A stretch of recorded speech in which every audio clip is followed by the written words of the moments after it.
Welcome. Very happy to welcome you to the latest in our series of events on Europe in a time of war. This series was put together by 3 Harvard centers. The Harvard Ukrainian Research Institute, which I direct. I'm Terry Martin, by the way. The Davis Center for Russian and Eurasian Studies and the Center for European Studies. So some of you may have been here for our earlier event in December that had Fiona Hill. When we were putting together a list, the various centers had various nominees who we wanted to have. The one person that was nominated by everybody was Anne Applebaum, because Anne is a specialist in all of the regions of concern here of the European Union, of Russia, and of Ukraine. And she's a specialist, that rare bird that's a specialist as a scholar and a journalist. She's written scholarly books about the region, about Ukraine, Red Famine, Stalin's War on Ukraine, about the Soviet Union, the Gulag history, which won the Pulitzer Prize, and on East Central Europe, Iron Curtain, the crushing of Eastern Europe, 1944 to 1946. 56. What's that? 56. 56. I thought that was a little bit off on the on what was written. Having read the book, I should have known. And has written, Lord knows how many words in her long career as a long-form journalist. Going back to work at The Spectator and The Economist when she was in England, and Slate, where I first encountered her, the Washington Post, New York Review of Books, but lately in The Atlantic. And as a specialist on this part of the world, she was one of the early persons raising the alarm about the rise of autocracy, which one found in Hungary and Poland and Russia, and which has now spread globally.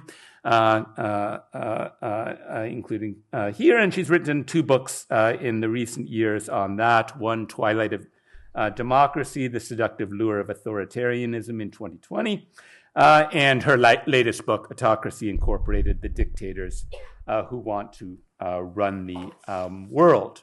So I would recommend all of them and recommend that you consult The Atlantic for her latest thoughts. She'll be in conversation with my friend and colleague Serhii Plokhii, who is the Mykhailo Hrushevs'kyi Professor of Ukrainian History here at Harvard, and ran the Harvard Ukrainian Research Institute for many years. I don't think he would call himself a journalist quite yet, but he has, like Anne, of course, written many history books about Ukraine, Russia, Belarus, and about the Cold War, but has responded to the crisis of the war in Europe by giving innumerable talks and writing several books, including the Russo-Ukrainian War. So I will toss it over to you, Serhii, for the conversation. Thank you so much. Thanks, Terry.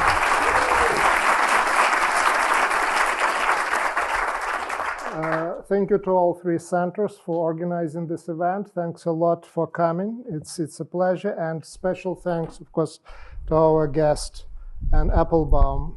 Thank you so much for finding time in your really busy schedule coming here.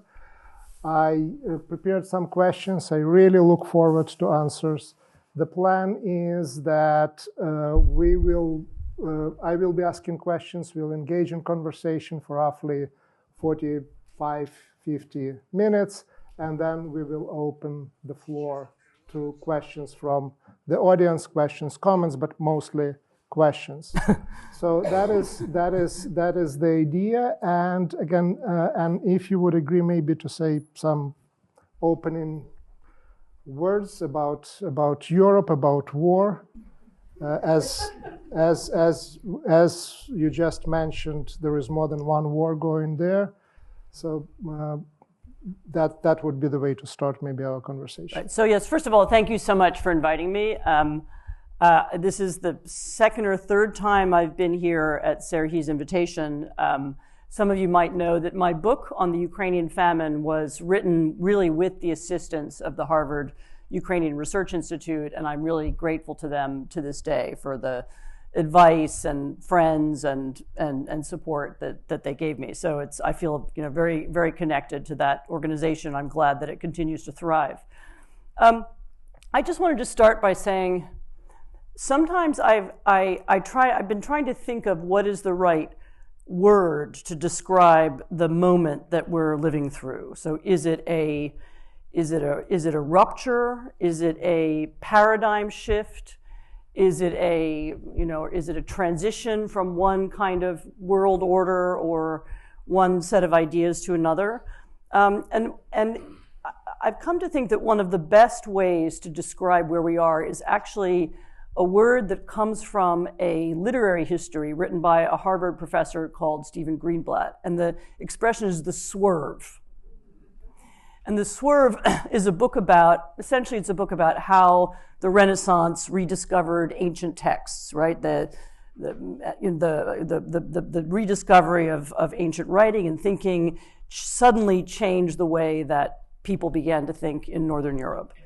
And we are in a moment like that today. We have now a cohort of people in Washington, in European capitals, elsewhere in the world, who have rediscovered ideas from the 1920s and 30s. Literally, the philosophy of Carl Schmitt, the thinking about ethnic nationalism, and they've rediscovered them, they've brought them back, and those ideas are beginning to shift the way that the world works and the way that people think. And it affects our country, it affects Europe, it affects the relations between countries in the world. I mean, I spent the afternoon today with a friend who's also here, who essentially works on international law. And we agreed that almost everything that has been written or said about international law up until now needs radical revision, because the way in which we've been thinking that it would work, that it would function in the world is clearly no longer the case. And this expression, the liberal world order or the rules-based world order, is one that I was in Munich a few weeks ago at the Munich Security Conference, and I heard it used as a kind of insult. The people who still believe in the liberal world order. It's not even that there's anybody arguing for it. It's a thing you say to dismiss somebody. That's someone who doesn't know what's going on because they're still stuck in the ideas of the 1990s and 2000s, and we've moved to something else.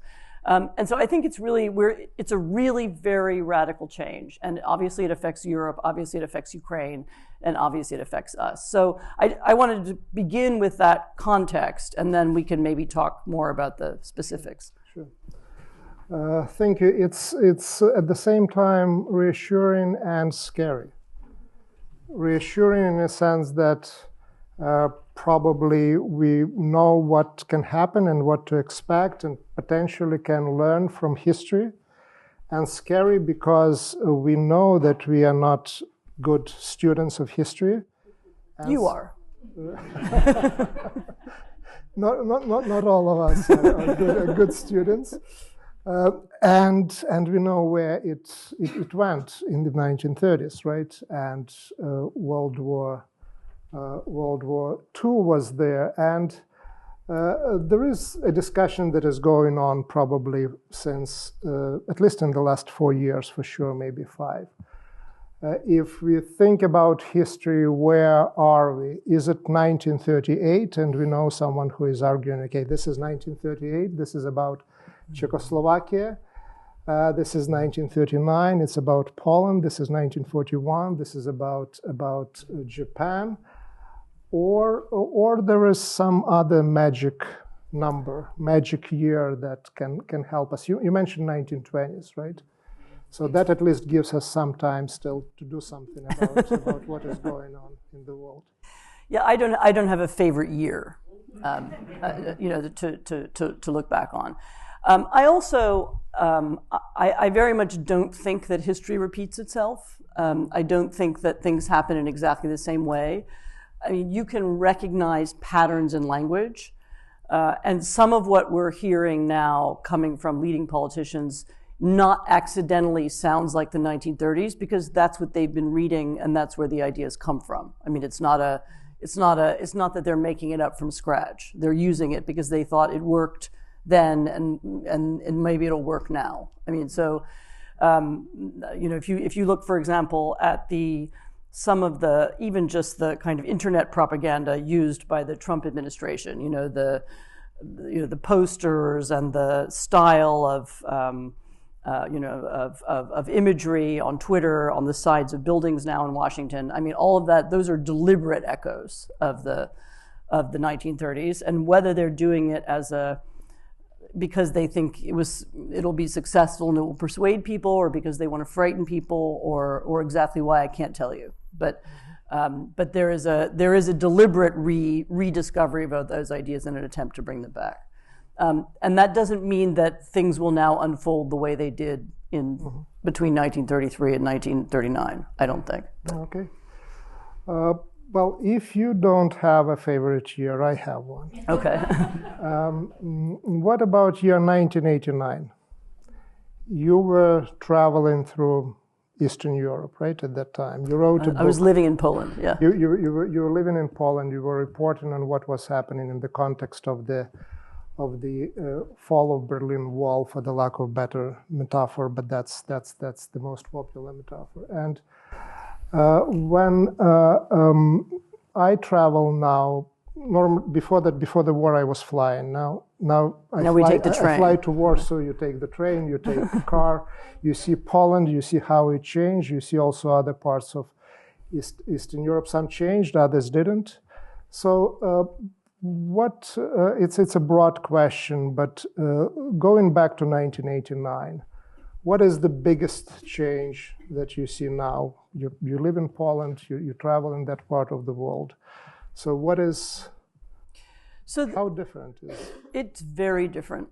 I mean, some of it is the way cities are different and the way people live their lives is different.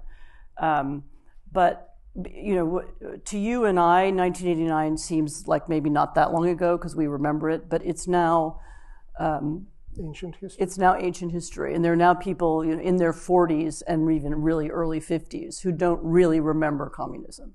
Right. And so, what the difference in Central Europe is that you now have a generation of people who grew up with almost that American-style assumption that politics was going to be fine and it wouldn't bother them.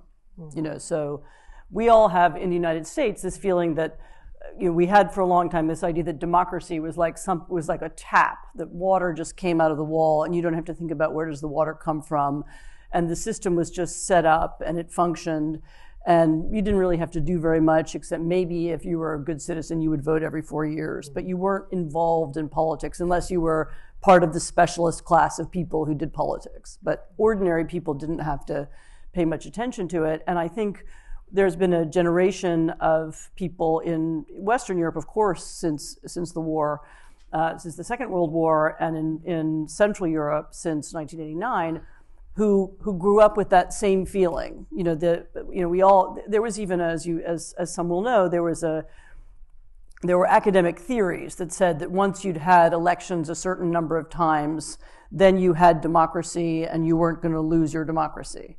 And I think people, whether they'd read those academic theories or not, people absorbed that idea and they had that feeling. And there wasn't, if you traveled in the region in the 90s or early 2000s, I mean, there was a lot of rough stuff at the very beginning, obviously.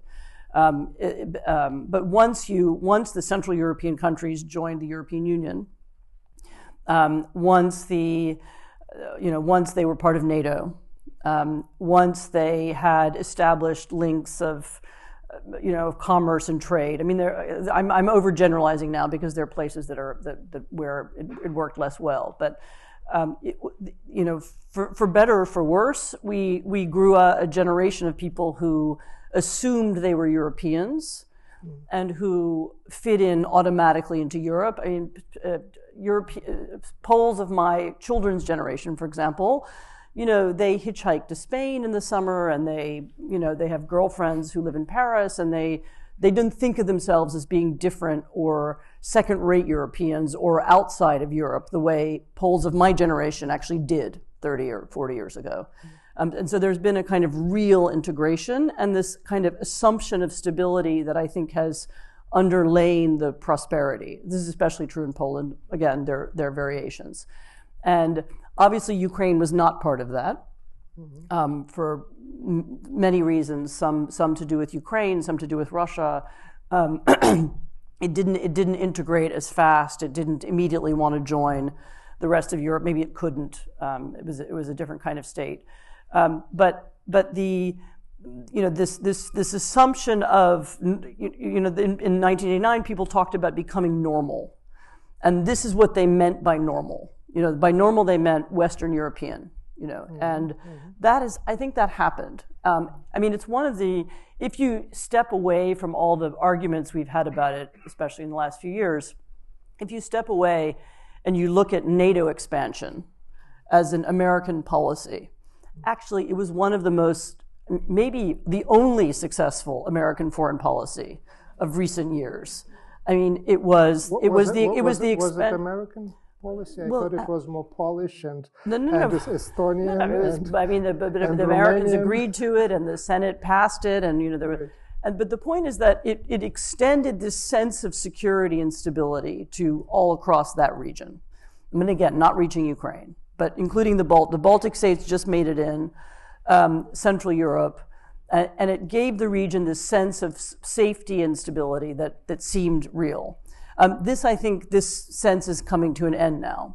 Some because of internal reasons, because of anti-democratic movements inside some of the countries, and some because of the shift in the language of the Trump administration, and thirdly, of course, because of Russia and Russian aggression, which is not only the aggression in Ukraine, but is the sabotage acts all over Europe. The Russian influence campaigns, money campaigns. People can see and feel Russia, even if it's not, as direct as the way the Ukrainians feel it.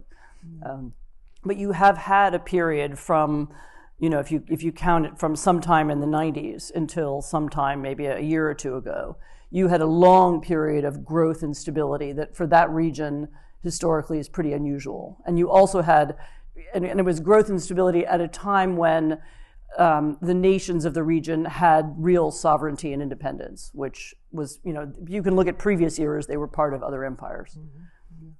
So it's been I think, and it's important to remember, it's been actually incredibly successful. Until now, it was 30 years of success. It was. A few years ago, I was in Gdańsk at the Stocznia, the shipyard, and I was depressed. I'm a historian. There was solidarity. I studied it. It was really a very inspiring moment. And the shipyard is actually not that employed all those workers who went on strike for the right to work and on certain conditions. It's not there anymore. So, and there was historical irony. There was one thing they were fighting for, and now this is another. They were building yachts for Russian oligarchs at that time. I don't think they're doing that anymore. Well, I hope they don't. And then I took a flight, flying probably to London, and I was still kind of somewhere as a historian depressed a little bit. It didn't make much sense. And then there were these kids going on the weekend from Gdańsk to London, and I thought, okay, that's it. That's what actually happened. It was not really about whether that Stocznia would keep working and produce these ships that no one needed. It was about, and I saw that change and that transformation. But then you look at some political figures. It looks like it's an ancient history, but Viktor Orban, and you wrote about that. He is still around.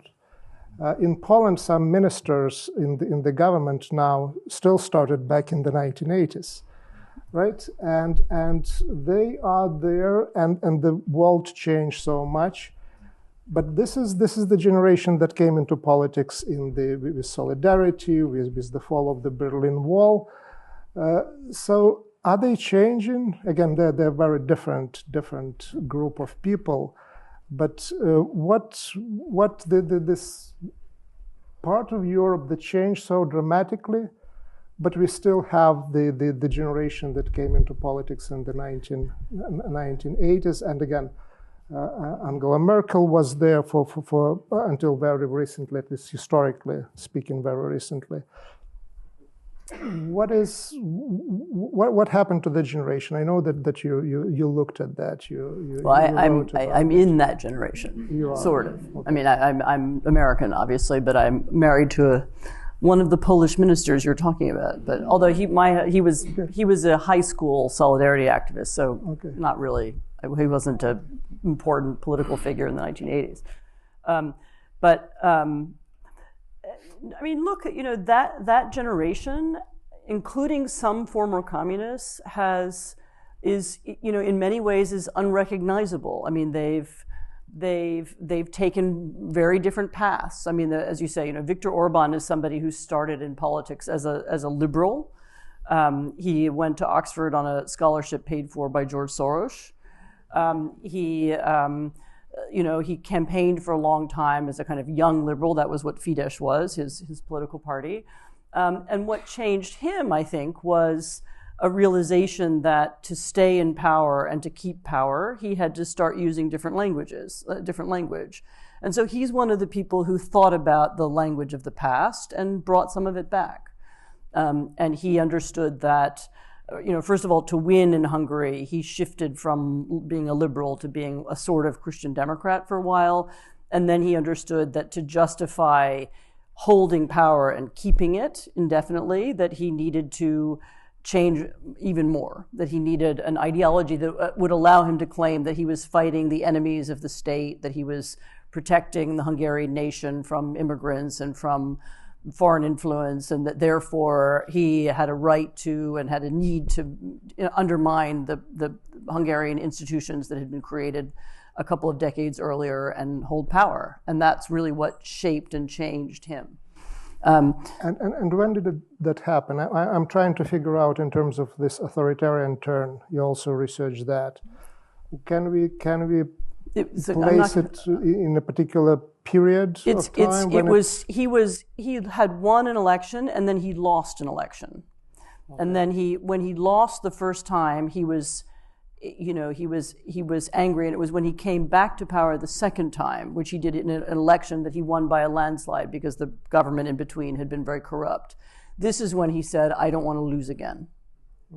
And so then this is when he began trying to reshape the institutions to make sure that he would never lose again, which is ironic since we're speaking maybe 4 weeks before maybe he's about to lose. But he did change what he did was not, if you look around the world over the last several decades and you look at countries that had been democracies and became dictatorships, most of them, there are exceptions, but most of them, there wasn't a coup d'etat, there wasn't a revolution, there wasn't, tanks going down the street and the colonel, shooting up the presidential palace.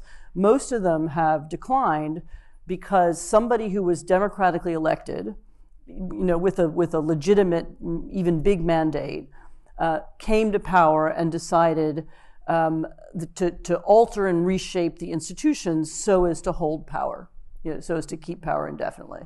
And it's a temptation that, was foreseen by the people who wrote the American Constitution. I mean, it's a kind of Caesar figure would come along. The founders of the United States were all reading, they read these kind of pop versions of Roman history, but they all knew Roman history, and they knew the story of the fall of the Roman Republic, and they knew the story of Caesar, and they knew that someone could come to power and win popular support and alter the institutions, and that would be the end of the Republic. Many of the oddities of the American Constitution are there to prevent that. I mean, for example, the Electoral College is not supposed to be a mechanism that ensures that the people of Wisconsin get to decide who's the president. Like, that's not how it's not what it was built for. It was built as a very undemocratic institution. It was supposed to be a mechanism by which the sort of wise statesman could block somebody from being president if he was not fit. But it actually hasn't ever functioned that way. So it's never done what it was meant to do. But that was because they were thinking about this kind of deterioration. The idea that democracies deteriorate is in, Aristotle.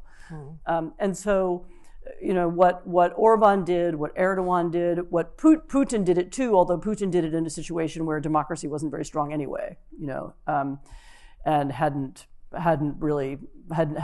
ever properly functioned.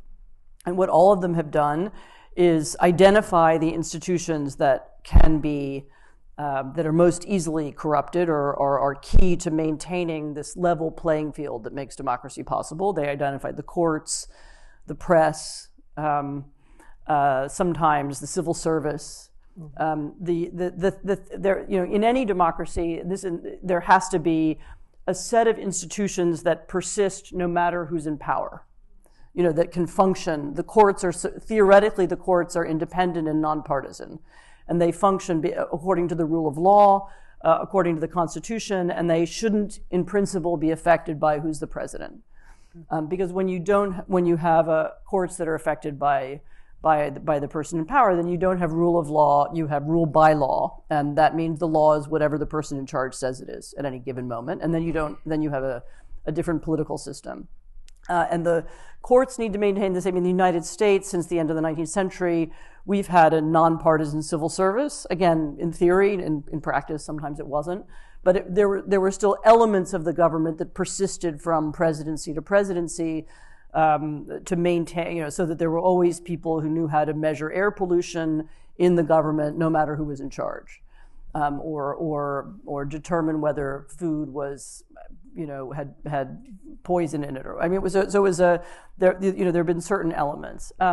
And it was the insight of people like Orban to understand that if you can undermine or destroy these kinds of institutions, then you can take control of them. Then they become politicized. They become yours rather than the people's, or rather than the neutral, not the states. And then you have a lot more power. Then you can affect elections. Then it's much easier to steal money if you want to do that, and most of them do. Then it's much easier to reorder the Constitution if that's possible. We saw another attempt at this in Poland, also during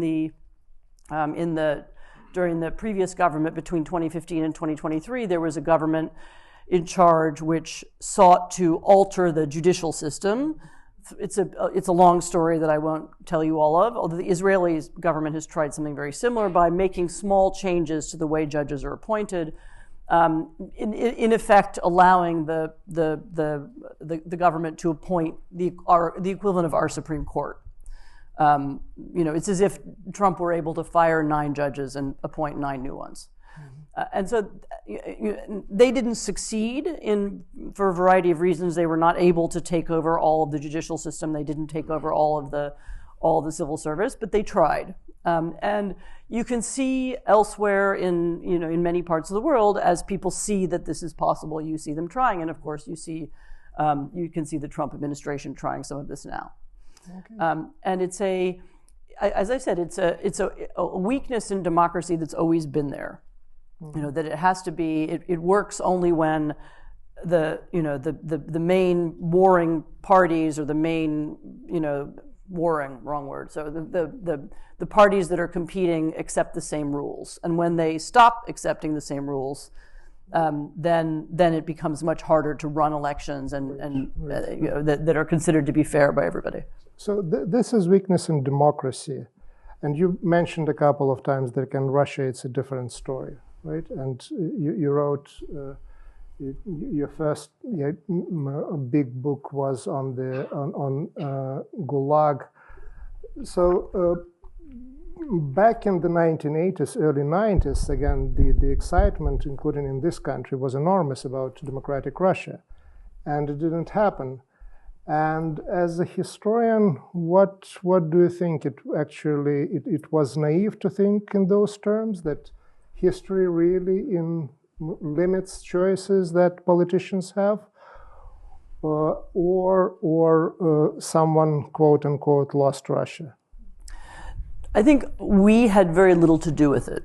I would start with that. The idea that there was, it's almost, there was a story that was told about reform in Russia, why it's happening, why it's working, why it's not working, why were the Harvard economists who were sent there, why did they make such bad mistakes? And that whole story, I think, missed another story, which is that actually what was happening in Russia in the 1990s was that the former KGB and some in the former regime were accumulating wealth and power, and they were planning to retake the country. And if you look at the history, if you look at the really good books, there have been 2 or 3 really good books about Putin and Putinism in the last few years. Catherine Belton's book, Putin's People, absolutely lays this out, that it begins in the late 80s, it goes through the 90s. There's a process by which the assets of the state are taken out of Russia, they're laundered one way or the other, they're brought back into Russia, properties acquired, and so on. And that was actually what was happening. And so it's a little, there's some nuances. We weren't entirely naive, because there were also Russians who wanted a different Russia. So it wasn't as if it was our idea that there should be a different Russia and we somehow forced it on them. But there were a lot of Russians who did want it and who hoped for it and worked for it. And there are even a few kind of strange turning points. Yeltsin, as his successor, he wound up choosing Putin, but he might have chosen Boris Nemtsov, and he came. Oh. Apparently, apparently it was in the mix. He was choosing between Stepashin and Putin, between the former Minister of Interior and the Minister of the Intelligence Service. Though that was the choice. Right. Well, anyway, but Boris Nemtsov thought he was in the. But there were anyway, at that moment there were other things that could have happened, right? There were other roads that could have gone in a different direction. Yeah. I could imagine a Russia that might have emerged from the 1990s, for example, that was maybe not democratic, maybe corrupt, but not imperialist. Right. Not aggressive, and not without the desire to recreate the Soviet Union or the Russian Empire. You wrote a book about how from the beginning, from the time of the breakup of the Soviet Union, that you thought the Russians were planning to. The plan was always to take back Ukraine, and it was always to rebuild the empire. But it wasn't a plan, but there was a desire. A desire. There was a desire. And I belong to those people who are really very bullish on Russia and Russian democracy. So I'm not here to criticize without basically also admitting where I was in that story. But now I'm looking back, and the Russian state after 1991 is born out of really very much the war over in the imperial space, right? Even before. Yeltsin really is the sole leader in Russia in the fall of 91. He's already sending troops to Chechnya. Mm-hmm. The Putin arrival into Kremlin, it's about Second Chechen War. Mm-hmm. And so the question is, what is the relationship between, in your opinion, between that state, authoritarian state, very little tradition of democracy, and the war? Is the war inevitable under these circumstances, or again, there was a couple of turning points where the history took a wrong turn? So war, this is where we're back to Carl Schmitt and to the ideas in the 1920s. So war for Putin has been an opportunity to break rules. In other words, when there's a war, there's an emergency. And when there's an emergency, he can take more power. And so he's used the wars. First the Chechen wars, which were part of how he came to power. And then these other wars, Georgia, and then the really serious 2 wars, but other incidents in Ukraine were part of his consolidation of his own kind of personal rule. That's what it looks like to me. So, I mean, maybe a different leader might not have needed that. Maybe there would have been you could imagine a Russia that decided to live with Ukraine as independent and trade with it, and allow Ukraine to integrate with Europe, and everybody would get richer that way. I mean, you could imagine that kind of attitude from some Russians. It just wasn't, not from Putin. I mean, Putin, the important moment in Putin's life, which he's spoken about in some interviews and has been written about many times, was the moment, and this goes back to 1989, when he was a KGB officer in Dresden, and the wall had fallen, and he and his fellow officers were in the KGB. It was some kind of villa outside of Dresden, and a kind of mob started to approach the villa. Because the mob knew that the files were there or whatever, and was angry, and there was a phone call was made to Moscow. We need help. What do we do? This is how he tells the story. So whether it actually happened this way, I don't know, but this is what he has said. He calls Moscow, and Moscow basically says it's your problem.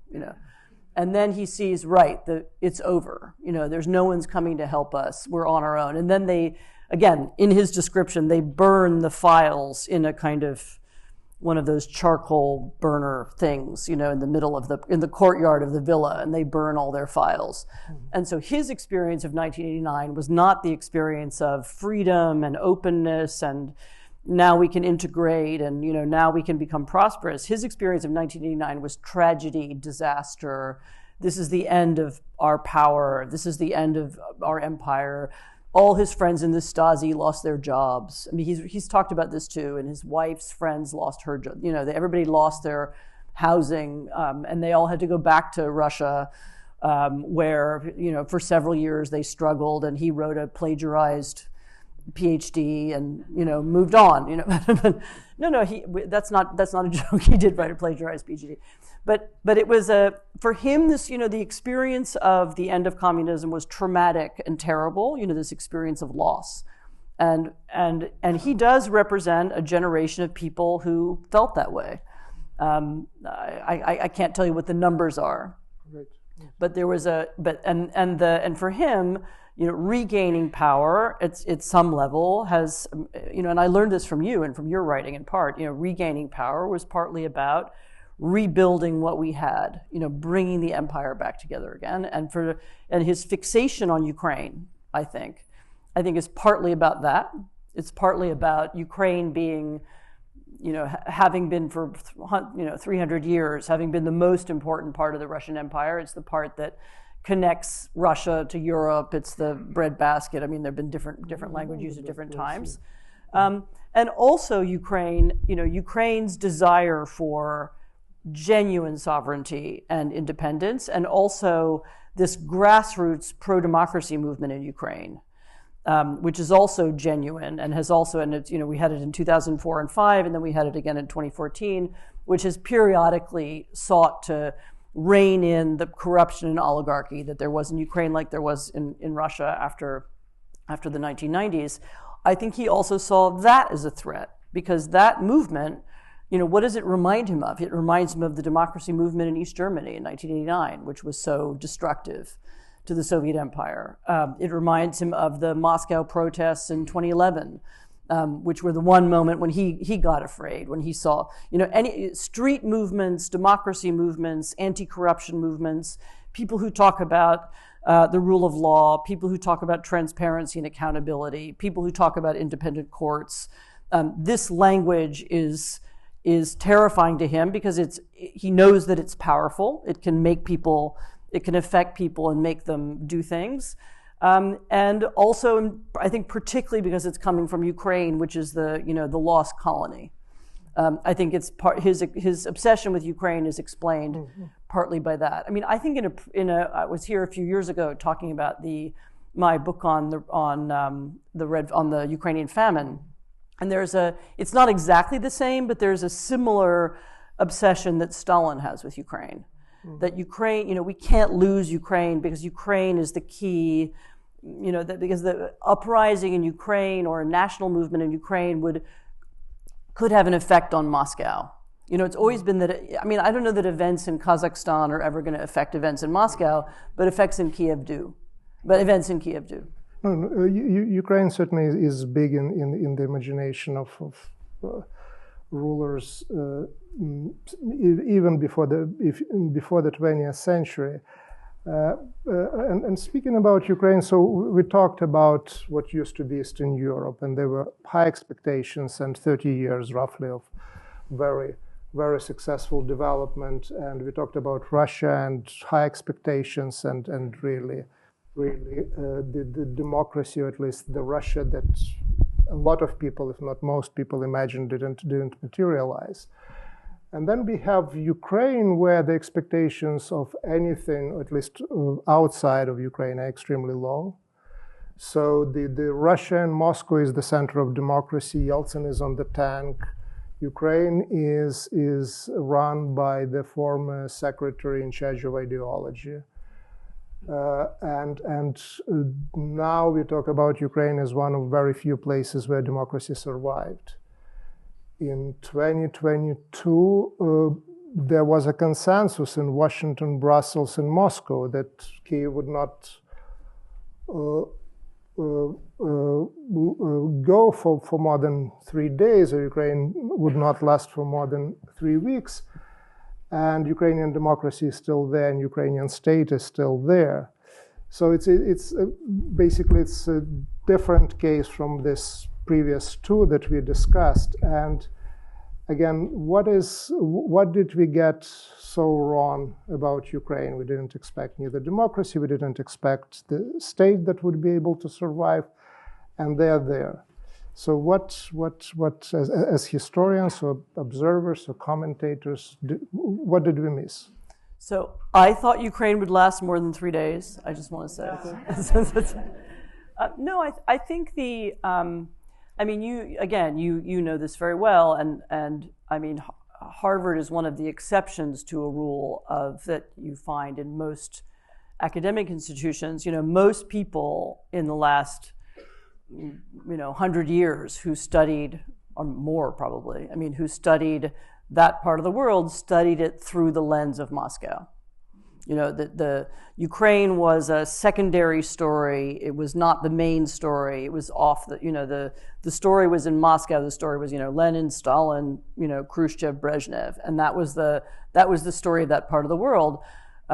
So much so that even the existence of Ukraine and the separateness of Ukraine really wasn't clear to, I would say, most scholars, probably most diplomats, probably most people outside of the region who studied that part of the world. And the reemergence in the late 80s of a Ukrainian national movement, I think, came as a surprise to a lot of people. The President of the United States was unaware of it. George Bush Sr. Well, the presidents of the U.S. don't know many things, yes. Right. Famously, I'm not going to tell you the story of the Chicken Kiev speech, but anyway, it was at the very highest levels of American politics, people didn't really know what Ukraine was or where it existed. And so it's been a kind of learning curve ever since then. And I think the thing that people miss about Ukraine is that it's also been true that the Ukrainian state and Ukrainian leaders since independence have not always been the highest quality. They've not always been, they didn't always have the best judgment. The emergence of this oligarchic economy that we had in the 90s and 2000s was unattractive. I can remember even especially during the Yanukovych period, I remember Americans and others trying to do business there, and you couldn't even do business because it was so corrupt. So, people saw the state, they saw the business elite, they saw the oligarchs, and they thought, right, this is a kind of basket case country. And what they didn't see was this very unusual and unique, I now think, grassroots Ukraine. Ukraine is a country that had been very bad at creating state institutions. but it's been very good at creating grassroots movements. So whether it's whether it's the Orange Revolution or whether it's a military that now runs almost like a partisan, it's a kind of semi-professional military, semi-partisan warfare, where you have some units of the Ukrainian army almost do their own thing. They have their own commander, they're loyal to him, they have a relationship with local people, sometimes they have their own funding. I mean, it's a real people's army in a way that we don't, it's hard for Americans to imagine, or even most modern Europeans.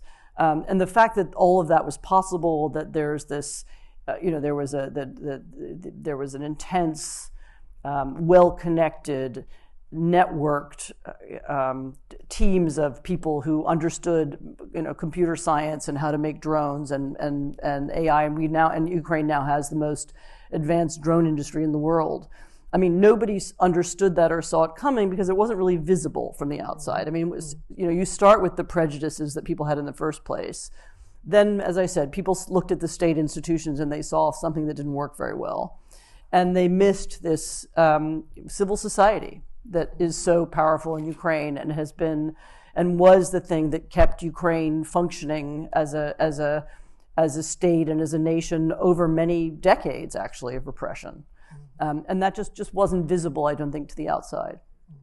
I mean, it's still not. I mean, you still have, the fact that this week President Zelensky has apparently been offering advice and has sent people from Ukraine to the Middle East to advise the Gulf states how to hit Shahed drones, because the Ukrainians know, and they're better at it than anybody in the world, and is amazing. And I guess there is a good reason also for NATO to ask them to come and Ukraine has the best army in Europe, and it's insane not to want Ukraine as a part of European defense.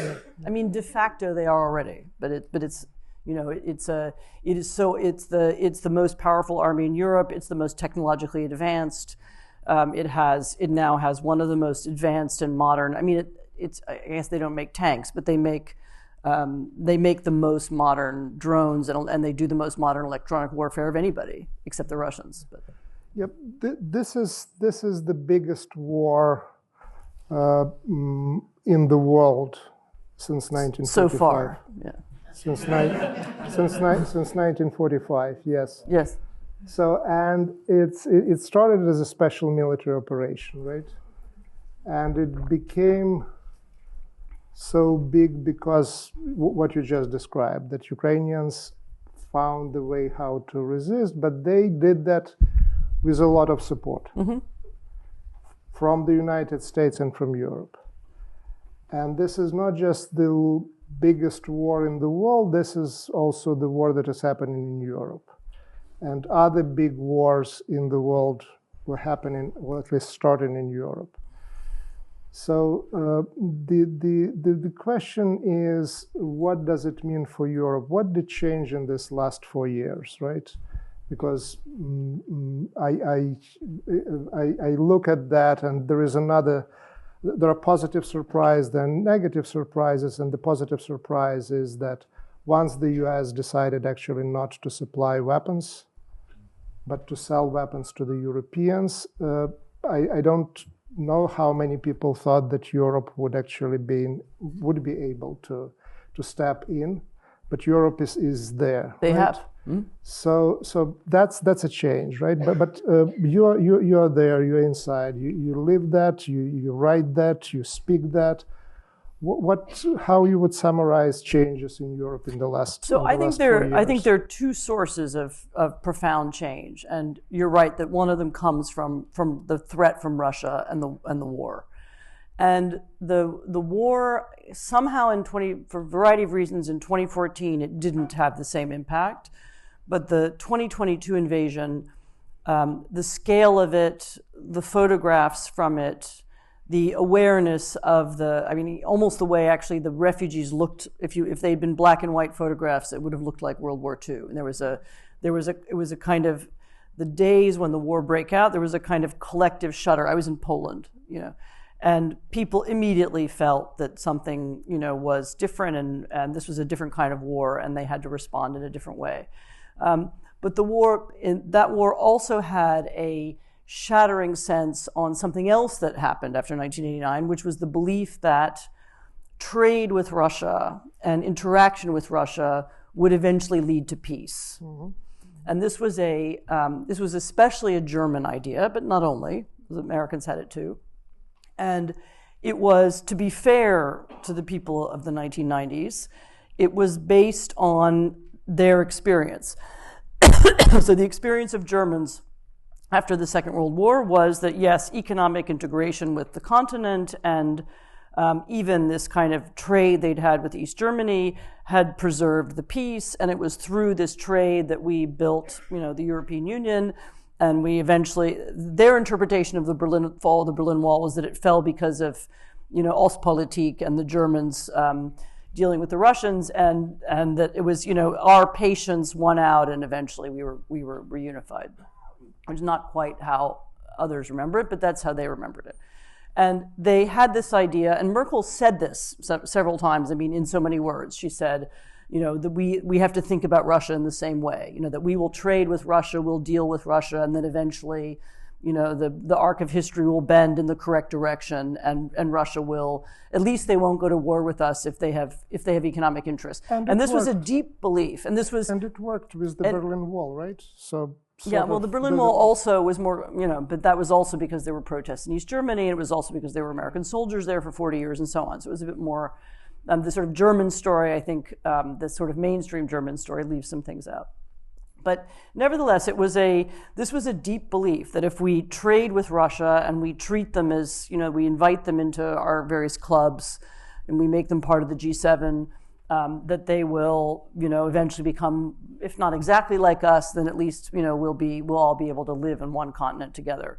And this was I think, a deep belief that persisted even until 2022. There was still in 2022 the hope that, if we can just get the Russians back to talking about money, instead of talking about nationalism, then everything will be okay again. And the breaking of that and the ending of that has been pretty transformative. And in Germany, and not just in Germany, but especially in Germany, it's been very significant. This was their source of cheap energy for 40 years, going back into the 1970s and 80s. This was one of their most important trading partners. Actually, if you look at the statistics, Germans trade more with Poland than they do with Russia. But because Russia is big and because the trade was in oil and gas, which are somehow politically significant industries, and because the trade with Poland was in like shoes and, canned raspberries or whatever. Because it was small, small business trading and small manufacturing rather than, big, huge contracts. People didn't see it.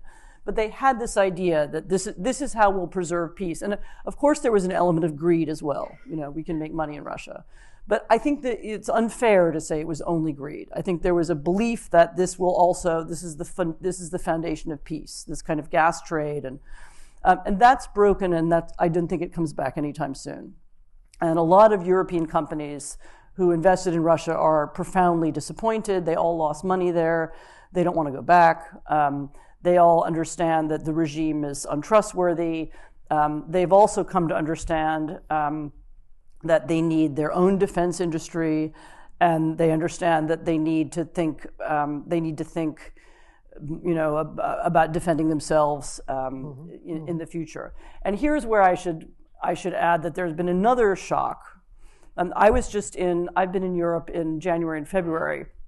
And I was in Munich at the Munich Security Conference, and then I spent a week in Copenhagen. And I don't think Americans realize what the Danes and others went through in January. So there was a moment when they actually believed, both because of things that Trump said in public and because of other things they saw in private, they believed that there was a real possibility that the United States was going to invade Greenland and occupy it. And so they had to get mentally ready for that. That meant they had to talk about whether their soldiers were going to shoot Americans. Would they set up anti-aircraft guns around the airport and shoot American planes? These are debates that took place in Copenhagen. They talked to their closest allies of Scandinavians, Germans, others. What would this mean for NATO? It would be the end of NATO, right? So, then it would be a kind of open break with NATO. And there was a real, everybody went through this mental exercise believing that it was real. And then Trump made a speech in Davos in which he sort of dismissed it, and he mixed up Greenland and Iceland a few times. And it was a very long, rambling speech, and people listened to that, and everybody was thrown by the speech as well. And okay, there wasn't an invasion of Greenland, but I don't think anybody's going back to where they were before either. Mm-hmm. So there is now quite a deep understanding that Europe needs not just its own defense industry, but its own tech industry, mm-hmm. and that's going to require. I'm not an expert in this, but it's going to require a capital markets union, greater financial integration. Europe needs to have bigger markets. It needs to have bigger investment. It needs bigger private companies. All of that. That's what I heard people talking about in Munich. If any of you have ever been to the Munich Security Conference, it's 2,000 people inside one hotel, and you can end up in very random different rooms depending on what schedule you follow. And I ended up in a lot of rooms with Germans. I don't know why. This time I did.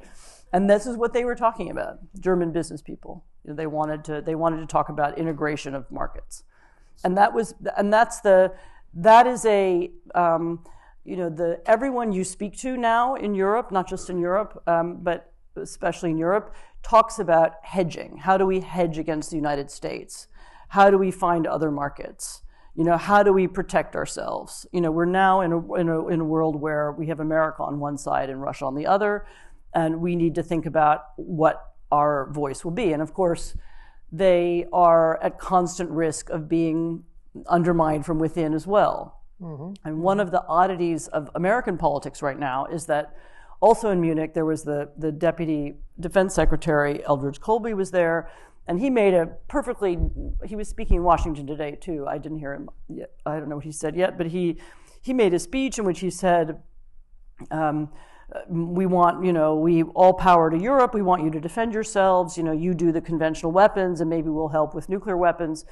And it was a friendly speech, and then Marco Rubio made a somewhat more strange but also friendly speech.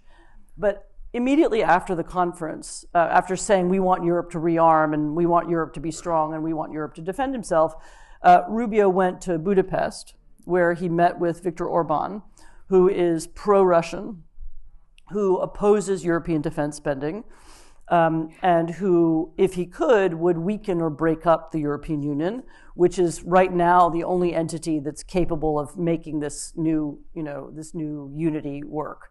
And so the U.S. really has a double policy now. Is the policy to support Europe and European defense, or is the policy to break up Europe? And it's not clear. It depends who you talk to inside the administration. But what is your feeling between Russia and the United States?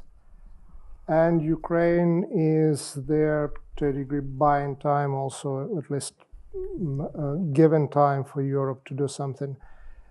Can we speak about this war as something that, at this point at least, assures the future of European Union as something more organized, more capable? So just to put it very simply, is it good for European Union and for its future? That shock that came in the last few years, or maybe.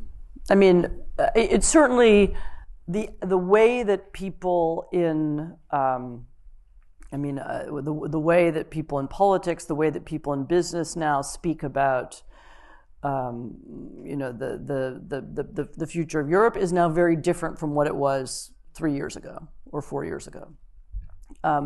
Whether that can realistically translate into some kind of new and better system and a better defense and so on, we'll see. There's a lot working against that. There's the American policy, which is now to promote the far right, and the far right is anti-European Union and pro-Russian.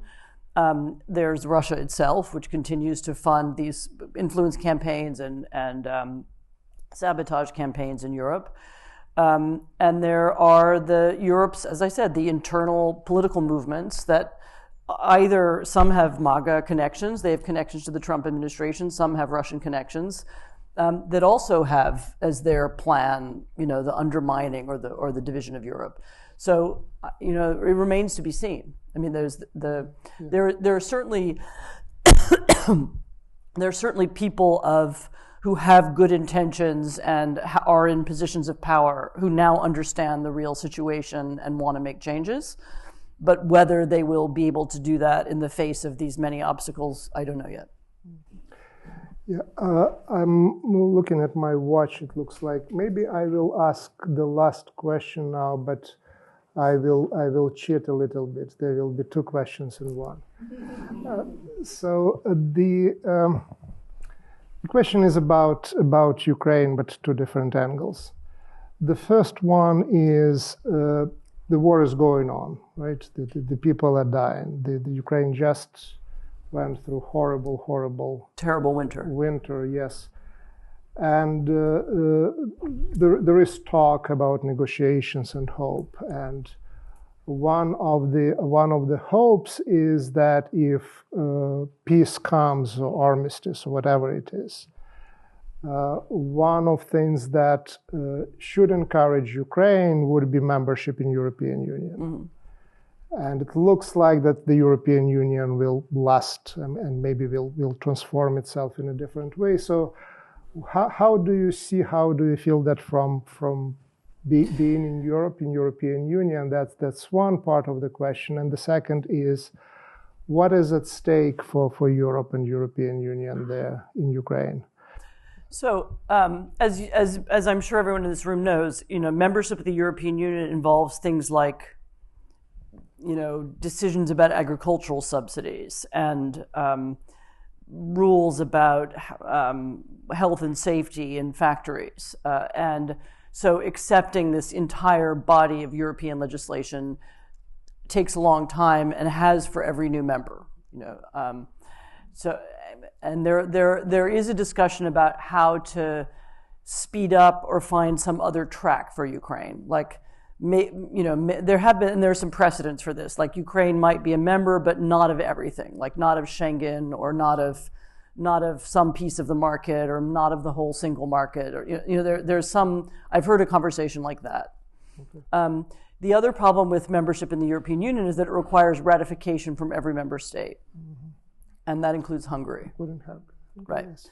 And I maybe there's some way around that. Maybe there will be a free election in Hungary in 6 weeks, and there'll be a different leader. I don't know, but so there are a number of obstacles that have, and this is the kind of problem Europe almost always has, because it's not a country, it's a confederation.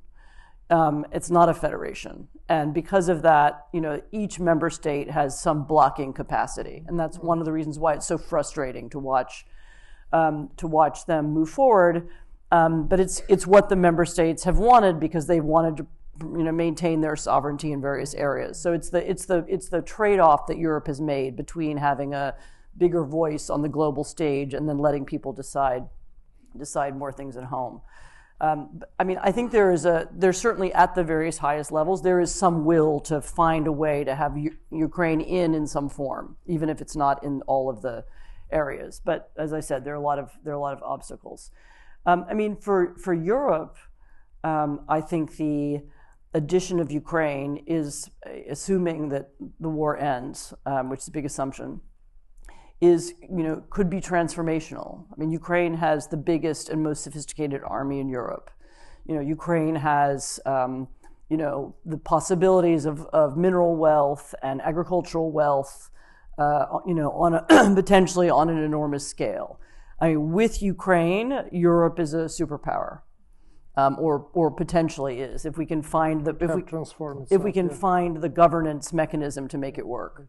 And so I very much do hope that there's both an EU and a NATO effort to incorporate Ukraine and use its strength to buoy the rest of the continent.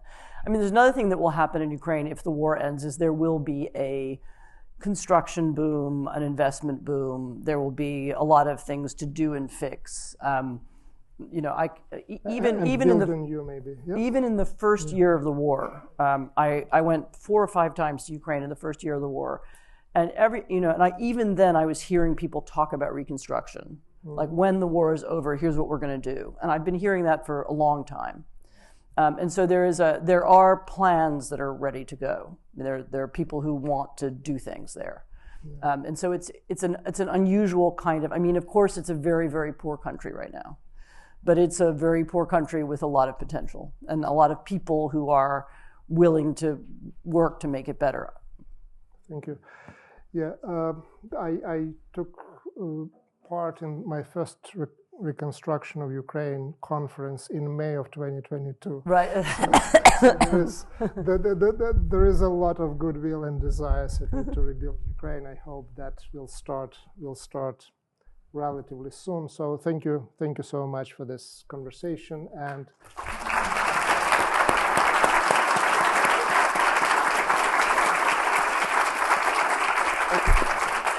I have a cold for which I apologize. It's somehow getting worse as I'm talking. So now we are moving to the most interesting part of that.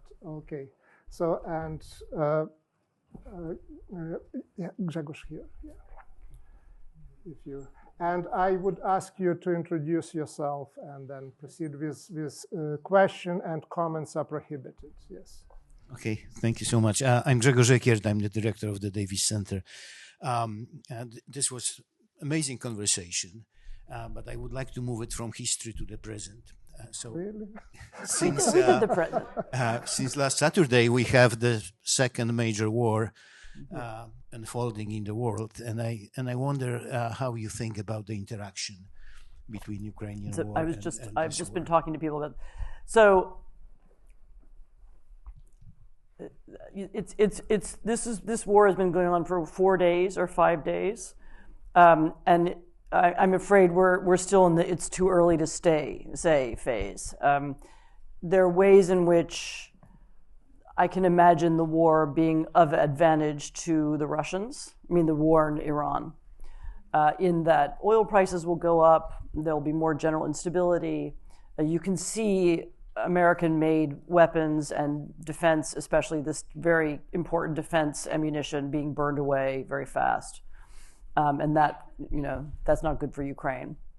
On the other hand, Iran and Russia were allies, especially in the last years, and the Iranians. I mean, they made a big contribution at the beginning of the war to Russia. I mean, the Serhii drones are now that they gave to the Russians are now made in Russia, so that's not so important, but there is a sense in which Russia's global empire, which included Venezuela and included Syria and included Iran, or it wasn't an empire actually. Maybe that's the wrong word. I mean, it was this kind of conglomerate of like-minded countries who felt the same way about liberal democracy. There is a way in which the weakening of Iran also weakens Russia. They've lost an important ally and supporter. And so a lot, this is going to sound very bad. It depends what happens, it depends what happens, how Iran emerges from the war and how long it lasts.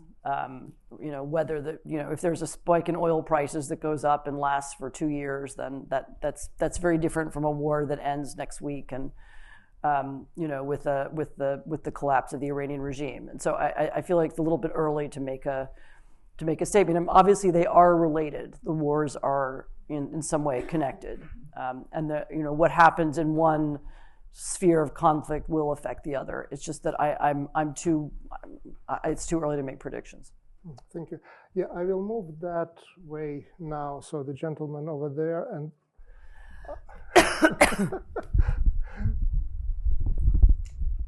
Yeah, Dmitro Yarovy. I'm the academic director of PhD in public policy in Kyiv School of Economics, and I teach propaganda. And You teach propaganda yes. or you do propaganda? well, kind of both. And my students all have to read your article on obscurantism and new Rasputins. Can you hold the microphone? Yeah. And all my students have to read your article on obscurantism and new Rasputins. And in this regard, I have quite a practical question to you regarding European Union. Yeah.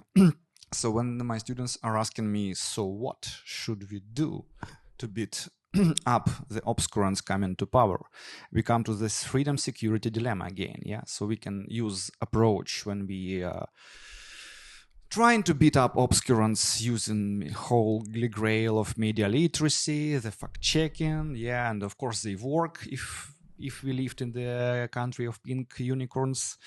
Or we can take the approach which Romania did with banning like Kellen Georgescu from the elections. But in this case, we may have a backfire effect when we do have such measures, because these obscurants turn out to be right, that we are afraid of them, yeah, since we are banning them from the elections. And what can we do if you have a receipt, because I do not have an answer to that, to prevent like having 5-7 Orbans in European Union? So I can't understand, because of the acoustics in this room, I didn't fully understand your question, but it's about how to push back against obscurantism and how to push back effectively, yeah, so and propaganda. I mean, the real answer is to reform the way that social media algorithms work, and that's not in the hands of any of us right now. I mean, it may be eventually something that the European Union feels able to do.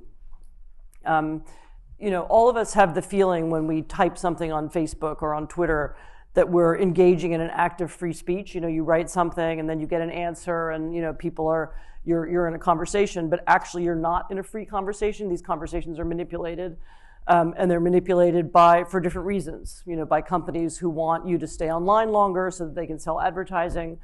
In the case of Twitter, they may be manipulated for political reasons. Some conversations go farther and reach more people because they suit the owner of the company. And one of the things that is really important is at least shining some light onto that process and making the internet more transparent. And this is the foundation of what the EU is trying to do, with now facing enormous pressure from the Trump administration not to do it. But I mean, in the absence of that, I mean, the most important thing I can say is that people who care about who want to continue living in an open or democratic society, or people who care about the things that are find scientific truth and fact-based conversation, that they have to also learn to run campaigns and learn to tell stories that attract people. And you can't do the thing that I talked about at the beginning of this talk of saying, well, this is just going to be solved for me by some people, somewhere. And I mean, I've seen some efforts in this direction, both here and elsewhere, but ultimately it will be if you feel you're about to lose those freedoms and those and the way of life that you're used to, then maybe you'll begin to fight back. And so ultimately, I think that's what has to happen. Counter campaign. No, there has to be a counter campaign. It looks like there is one more question in the same row. And I pointed the finger at, yes, Craig Kennedy. I wanted to be the Hegelian in the room for a moment. You started off with a comment about the swerve, and we're making the point that one of the things that is driving this turn to authoritarianism today is that people are rediscovering old texts. Mm-hmm. Now, those texts have been around for since the 1920s. And one of the questions I have is, why are they only being discovered today? And to sort of look at this from the other side, are we sometimes perhaps ascribing too much credit to ideas as driving events? Because we look at the states that are embracing authoritarianism today, they also have a common economic model, and it's very much of a statist model. If you look at Russia, for example, it's all about rent seeking. That's what Putin was doing throughout the 1990s in St. Petersburg, and he continued to do later on. And really, a lot of the ideology that he embraces simply justifies this idea of the all-powerful state. So I'm wondering if sometimes we're missing the economic side and giving too much credit to the ideological side when we're trying to understand these states. You know, you win the argument. I mean, I'm interested in ideas, because that's what I'm interested in, and I'm less interested in economics. Although I will say this, which is that the tendency of a country or a group of people to become interested in anti-democratic or illiberal ideas is not necessarily connected to their social or economic status. So there are quite a lot of wealthy people and wealthy societies who have this attraction. So the idea that all of the rise of what we call populism, or you could call authoritarian populism, that the rise of it is only to do with economics, which is the argument we heard from about 2016, 2015 in the UK, is also oversimplistic.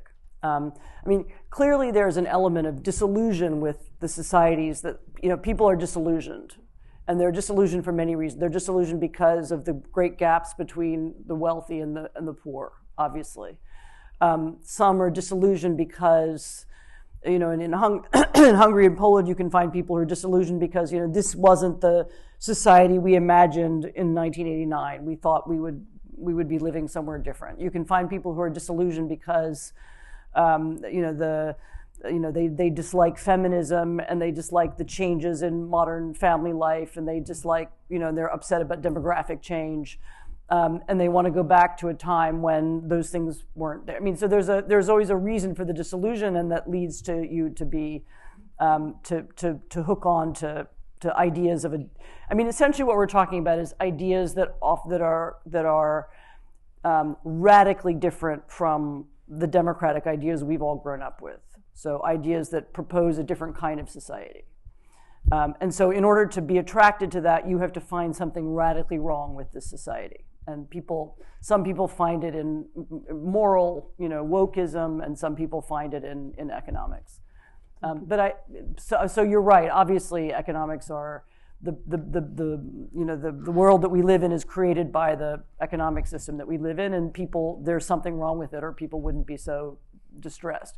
I would just say that it doesn't offer you a full explanation, because it doesn't explain why so many wealthy, upper middle class British people voted for Brexit, which was a populist idea. It doesn't explain why Poland, which had been the biggest success in the ex-communist world, had a authoritarian populist phase for 8 years. It just doesn't explain everything. You need some additional explanation. Okay, so I'm turning right now. So over there. I'm now losing my voice. I'm losing my voice. Okay, so there's one or two more. Hi, thank you so much. I'm Anna. I'm a student at the college, and I was curious to hear your thoughts about the reconfiguration of the balance of power in the EU were Ukraine to accede, specifically as far as Germany is concerned. I'm sorry, I just didn't hear that. The reconfiguration of the balance of power in the EU were Ukraine to accede, specifically as far as Germany is concerned. That's one of the difficulties with absorbing Ukraine into the EU under the current EU rules and system, is that Ukraine would immediately have this huge number of votes in the various ways in which you vote in the parliament and in other ways. And I think it's a bigger problem for the French right now. But yeah, it's one of the reasons why there's this conversation about letting Ukraine into some institutions but not others, because there would need to be some redistribution of voting. There would be some discussion about how decisions are taken in the EU that would have to be different. And it's hard to explain this to the Ukrainians, but actually adding Ukraine to the EU would be pretty transformational of EU institutions. And a lot of them would begin to work. I mean, if you just look at agriculture, it all begins to work in a different way. And the EU, it will take some time for the EU to work out what to change and how to alter the system in such a way that it doesn't, make Italian farmers so angry that they, march on Rome and, burn down the Colosseum. So I mean, it has the Ukrainians are frustrated by the EU conversation because they think it's, you're blocking us for no reason. And Zelensky very much wants to be able to offer the Ukrainians something at the end of the war. We've achieved this. And I understand that too. It's just that the logistical and institutional complications aren't small. They're important. And so I'm hoping that they do find a formula where they can let them in, but not into everything, and then we can work those other things out over time. But yeah, you're right. It would upset the balance of power in everything. We had an agreement that I would talk at least as much as Anne, and they didn't do that. So I really, I'm losing my voice. Yeah, you're almost there. So I basically will collect maybe last two questions. So I turned my back for most of the conversation on that section. So gentleman over there, Stephen, and then in the center, Pete, yes. So that will be the last two questions, and we'll go with the person on the right. Yeah. And it's a privilege to hear from you both. My name is Stephen. I'm an undergrad at Brandeis University. In Autocracy, Inc., you wrote a lot, especially about the Venezuelan regime. My question is, since it was published in 2024, since the fall of Assad and whatever it was that happened at the beginning of January, have you noticed any changes of behavior or strategy in the autocratic network? It's what I was alluding to before when I talked about what the fall of the Iranian regime could do to the Russians. I suppose the broad answer is no, in that those regimes. It's not as if the remaining autocracies have changed their mind about their dislike of liberal democracy. It's not as if they've changed their relationships. I think the one thing that we've learned is that although in the past, the Russians and the Chinese were often, particularly in Syria, the Russians were willing to come to the aid of their sort of fellow autocrats militarily, that when Russia lost the ability to do that, essentially because of the war in Ukraine, that a lot of those regimes turned out to be more fragile than had been previously imagined. The Syrian regime, once it lost Iranian, it's both because of the war in Ukraine and because of Israel's war with Hezbollah and Hamas. Once there was no Russian or Iranian support for the Syrian regime, it essentially fell apart. It wasn't so much that the opposition armies won the war as that the regime stopped fighting because nobody could pay them. And in Venezuela, it turned out the regime was so weak that it was willing to negotiate away its leader. And it looked like neither the Russians nor the Chinese, both of whom have huge investments there, were willing to intervene. They didn't care enough about Maduro with Iran, we'll see. So far I see no evidence I see the Iranians using Russian tactics. So someone's helping them maybe, or has been helping them in their way they're using missiles and drones together and so on. But I don't see yet any major intervention on their behalf. And that would mean that there has been a pretty significant weakening. One of the premises of this, it wasn't ever an organization and it was never an alliance, but it was a kind of mutual self-help society. And one of the premises was that they would help each other when in trouble. And that seems to be not true, when the pressure is high enough. Thank you. Remember, the Venezuelan regime hasn't changed yet. Our final question, please.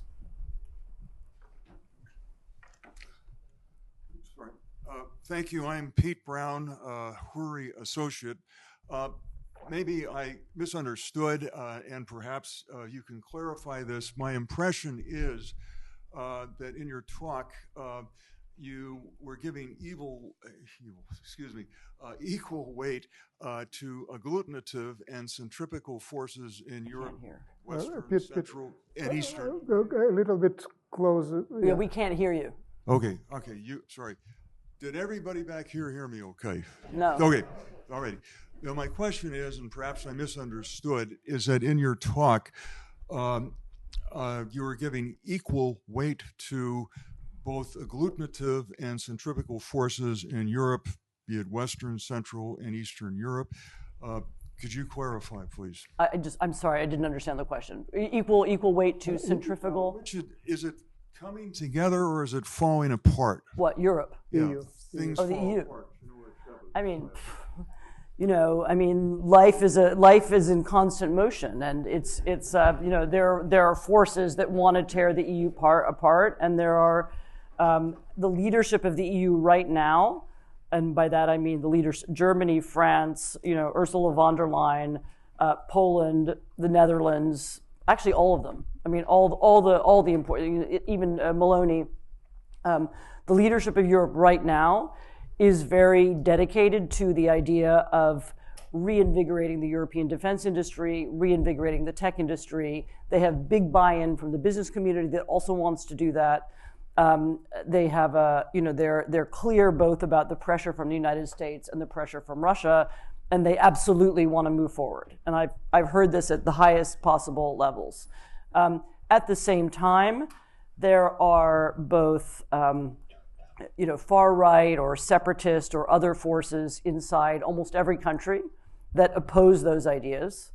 You might have the next election in France might bring to power a far right party that the French far right is specific, and we don't yet know exactly how it would rule, but it would which could be anti-European or could be could oppose the idea of European defense, and that would then tear a big hole in the project. So you have right now this inspiration to pull together, but they will be fighting many obstacles. I mean, that's the best way I can put it.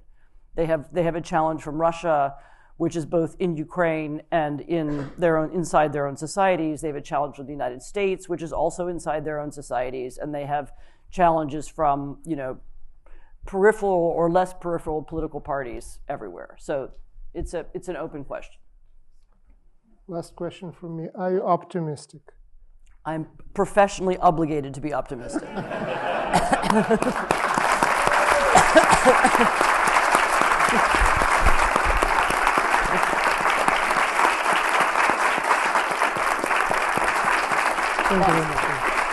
Thank you, Sharon.